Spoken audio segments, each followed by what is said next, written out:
Welcome back sa isa na namang Tokyo Adventure. Adventurous yarn. Baka gusto mo rin ng ganitong view habang nagkakape or iniinom ang iyong paboritong matcha. Ngayon ay bibisitahin natin ang Starbucks Reserve sa Tokyo Skytree, isa sa mga pinaka-special na Starbucks location sa Japan. At dito niyo yan matatagpuan sa 30th floor ng Tokyo Solomachi East Yard katabi ng Tokyo Skytree. Alam niyo ba na isa to sa mga pinaka-special na Starbucks location dito sa Japan?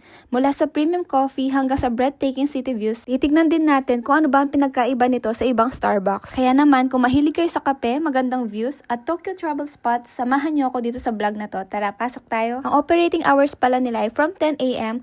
hanggang 10:30 p.m. At may humigit kumulang 60 seats. By the way, Sabado pala nung pumunta kami dito kaya in-expect ko na sobrang daming tao.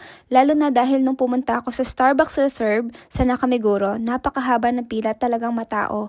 Kaya akala ko ganoon din yung magiging experience namin dito. Nakailang punta na rin kasi ako doon. Pero alam nyo ba, nakakatuwa dahil hindi naman ganun karami yung tao nung dumating kami.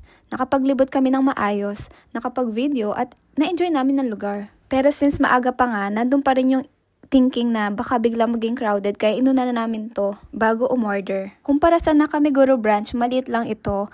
Hindi naman ganun karaming pagpipilian na pagkain. Pero para sa akin, bumawi naman to sa view.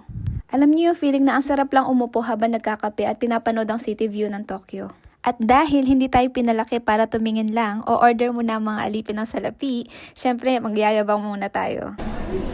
Matcha arimasu ka? 抹茶ありますよ。フラペチーノとティーラテアイスホットあります。 じゃあ抹茶ラテのホットでホットで一つください。じ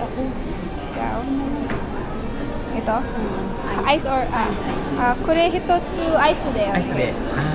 はあとはバナナキャラメルケーキ一つと、あとは何？ドーナツ。どっちですか？シュガードーナツ一つ。い。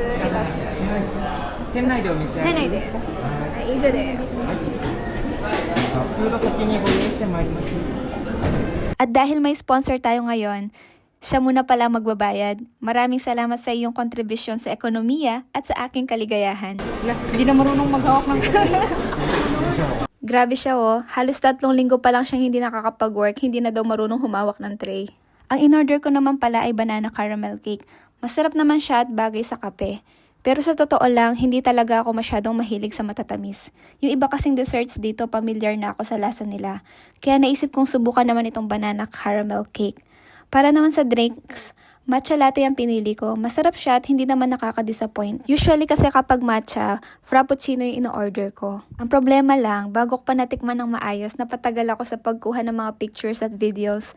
Kaya pag inom ko, medyo nabawasan na yung init niya. Pero kahit ganon, masarap pa rin naman at na-enjoy ko pa rin naman siya. Sabi naman ni Rona sa akin, sobrang happy naman niya sa order niya. Overall, masarap naman ang mga natikman namin and magandang experience. Pero kung papapiliin ako, mas gusto ko pa rin sa Starbucks Reserve sa may Nakameguro. Doon kasi sobrang lawak talaga at merong 4 na floors. Mas maraming pagpipilian ng pagkain.